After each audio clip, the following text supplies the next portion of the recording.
This film is made up of photographs taken during World War I by Lieutenant Colonel Charles Hazell Elliott, his wife, Sister Alice Gordon Elliott Nee King, and some of their friends. The narration is a summary of the experience of several people, drawn from their notes, diaries, postcards, and newspaper articles of the time. These people include Alice and Charles, but also Arch Newton, a signaller from the 12th Battalion. I enlisted for active service September 1914 and sailed on the transport Geelong with 1st Division AIF, together with Sister Janet Radcliffe. We left on October the 20th, 1914. We arrived at Alexandria December 1914 and posted to Mina House Hotel, which we converted into a hospital. It was close to the pyramids and the Mina camp of the Australian troops. In February 1915, 10 of us were sent to Ismailia on Suez Canal to prepare a hospital as the Turks were preparing to attack it, which they did shortly after, and we received the wounded from this engagement. This was, for us, our first experience with the wounded and the sound of guns, so it was quite a gentle breaking in for the distressful days of Gallipoli. Late in March, we were recalled to hold ourselves, Sister Radcliffe and I, in readiness for hospital ship duty, and early April embarked on the hospital ship Sicilia at Alexandria. We sailed to the Greek island of Lemnos, Murdros harbour, to await the attack on Gallipoli. At the end of February, preparations were made for the Gallipoli campaign. Although all that the men who were to take part in it knew was that they were to prepare themselves for a journey and that some kind of adventure was in front of them. Our ship was at Cape Helles for the landing on Gallipoli, where the British 29th Division attacked. I served on hospital ship duties in Mediterranean waters for 12 months, carrying wounded and sick from Cape Helles, Anzac Beach and Salonika to Alexandria or to Malta. After the evacuation of Gallipoli, we carried patients from Alexandria to England and from Malta to Naples, where they were transferred to larger ships for transport to England. In July 1916, I was sent with 60 other Australian sisters to England. At the landing, the 12th approached the shore in towed boats in the darkness of the early morning, April 25th, 1915. For a time, all was quiet, and they began to wonder if they would be allowed to land unopposed.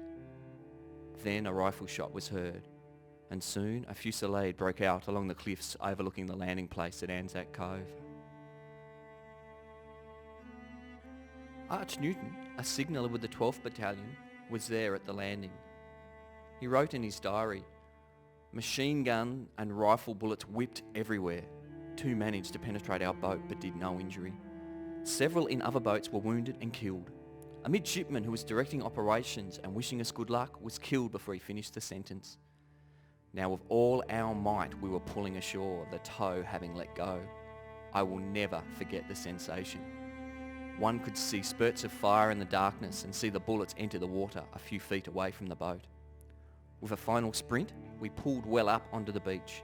As soon as the keel grated on the rocks, we were over the side and across the stretch of sandy beach, about 20 yards, bayonets fixed and fire rounds of ammunition in the magazine. Within hours of the landing, Colonel L.F. Clark, the commanding officer of 12th Battalion, was killed by a sniper. His second in command, Lieutenant Colonel S. Hawley, was severely wounded, and Major Elliott took command of the 12th Battalion until he was also wounded. After being treated in the field, Major Elliott was sent back to England to recover, returning to Gallipoli in September 1915. Have no idea where you are, but someone said you were at Gallipoli. I'm on my way to England. If you get the bullet again, label yourself number 10 Australian General Hospital, England. Thanks very much for letters and photos sent. Have received all but did not know where to write."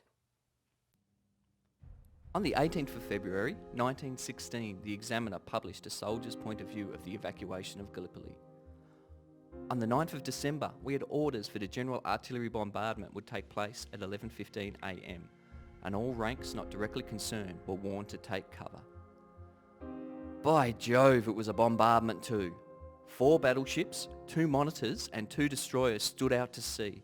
fairly blazed broadside upon broadside onto the enemy's position, while all us ashore were going for all we were worth. The road by which the troops were to withdraw was marked. Of course, the evacuation had been going on for days and days before we really knew what was happening. The usual rumours started getting about, you know. We went down to Rest Camp Gully first and picked up some divisional headquarters men, and then marched in silence down through saps and gullies to the beach. There are two main piers, Watson's at Anzac and Walker's at North Beach. We went out from Watson's at Anzac and never had a casualty. The Turks were shelling Walker's, but except for 1 or 2 shells from Olive Grove, we at Anzac got aboard without trouble, all their shells going over us.